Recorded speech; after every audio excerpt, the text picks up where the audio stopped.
আজ আমার বাগানে হলো নতুন অতিথির আগমন। Hi, this is Mili and welcome back to another mini blog of me time with Mili. রোজ সকালের মতন আজকেও আমার বাচ্চাগুলোকে বাসে তুলে দিয়ে আমার বাগান বাচ্চাগুলোকে দেখতে এসে সবার আগে ব্রোকলিটা হলুদ হয়েছে দেখে তুলে নিলাম। ওদিকে দেখি ও মা, টমেটোগুলোও তো সুন্দর লাল হয়েছে। যে কটা লাল টমেটো দেখলাম সব কটাই তুলে নিলাম, যদিও এখনও প্রচুর সবুজ হয়ে রয়েছে, সেদিকে আর হাত বাড়ায়নি। তারপরে দেখি একটা ফুলকপিও বেশ নধর মতো হয়েছে, সেটাও তুলে বেগুন গাছের দিকে চোখ পড়তে একটা ছোট্ট বেগুনও টের পেলাম। তবে অনেক টমেটো এখনো সবুজ হয়েই ঝুলে আছে।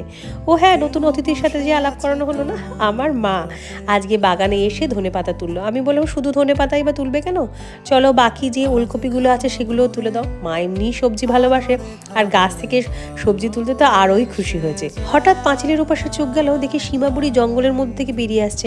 আমি বললাম, সীমা ওখানে কি করতে গেছিলে? সীমা বলে, বৌদি ওখানে গন্ধরাজ লেবু গাছ হয়েছে, তাই তোমার জন্য দুটো লেবু তুলে আনলাম। শুধু কি লেবু, এটা তো একরাশ ভালোবাসাও বটে।